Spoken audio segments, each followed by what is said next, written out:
You can combine your landline, mobiles and collaboration tools into one unified solution.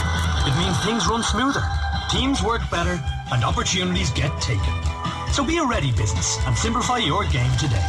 Search Vodafone One Net Business. Vodafone. Power to you. Agri Time on Radio Kerry with Aisling O'Brien. Well, just marriage breakups, separation, loneliness, money issues, just other things maybe happening in life that you can't cope with. There's no one issue. You're not alone. That's the main thing. And there's plenty of help out there for people that might know of a neighbour, a friend, a relation that might be going through problems as well. Ring as well on their behalf rather than thinking, sure, look, they'll be alright, or I don't want to be interfering. Agri Time, every Thursday at 7 p.m. on Radio Kerry. Brought to you in association with Kerry Group. First, with the news for Kerry, broadcasting on 96 to 98 FM. This is Radio Kerry News. It's 1 o'clock. Good afternoon. I'm Joe McGill. Investigations are continuing into the cause of a fatal house fire in Limerick. A young woman in her 20s lost her life in the fire that broke out in the city in the early hours of the morning. Aisling Roach reports. The blaze broke out at a house at Riverbank, Anacotty, shortly after 3 a.m. this morning. There were 4 other people in the house at the time, 3 men and 1 woman who escaped from the house uninjured. The body of the woman in her 20s has been taken to Limerick Regional Hospital, where a post-mortem examination will take place. The scene is sealed off and a technical examination is due to take place later today. The cause of the blaze is not known at this stage. Door-to-door inquiries are underway in Cork City following the discovery of a young mother's body in a derelict building yesterday morning. Tributes are being paid on social media for 22-year-old Amy McCarthy, who's been described by friends as kind-hearted and caring. Cork 96 FM's Ciara Revens reports. The body of a young woman named locally as Amy McCarthy from Greenmount was discovered by paramedics after they were called to a disused premises in Shear Street on Sunday morning. Gardaí were alerted and the mother of one was pronounced dead by a doctor shortly before 7 a.m. The scene was then cordoned off and examined by forensic experts. Assistant State Pathologist Dr. Margaret Bolster carried out a preliminary exam before the 22-year-old's body was removed to the Mercy University Hospital.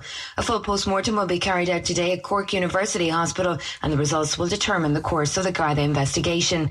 Gardaí at Bridewell Garda Station are appealing for anyone who may have noticed anything unusual in the Shear Street area to contact them. Ciara Revens, Cork City Centre. Over €96,000 in funding has been announced for 31 Kerry festivals. The funding will be provided by Fall to Ireland to local events that apply to its regional festivals and participative events programme. Eamon Hickson reports. Minister of State for Tourism, Patrick O'Donovan, announced the funding as part of this year's regional festivals and events programme, with the focus on growing tourism demand outside peak season. On a national scale, there were a total of 218 festivals receiving funding totalling over €690,000, while Kerry festivals are to share €96,250.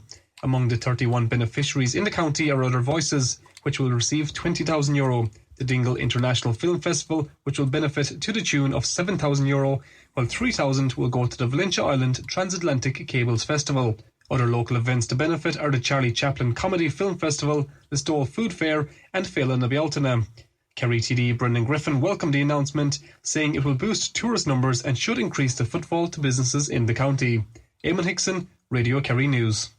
Kerry County Council is inviting applications for funding under the Community Facilities Capital Scheme to provide small-scale capital grants to fund local age-friendly initiatives and projects in Kerry.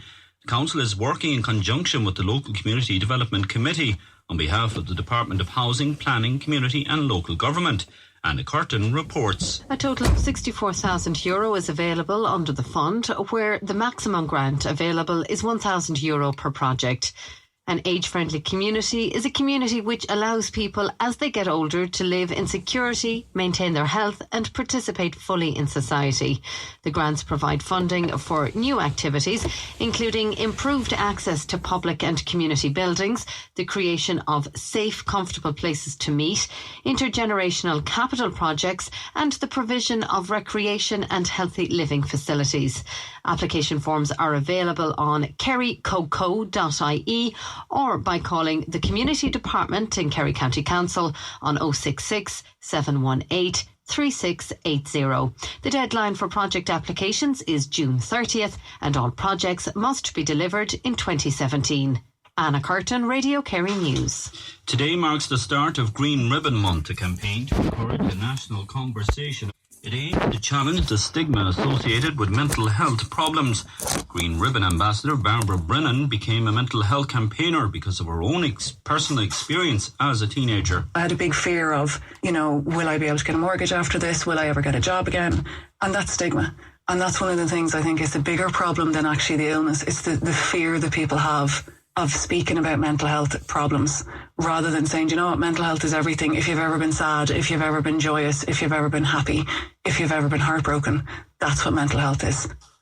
If you're admitted to hospital this month, HICWA wants to hear about your experience. It's rolling out the first ever national patient experience survey from today to try and improve services. All adults who are discharged from acute hospitals during May will be asked to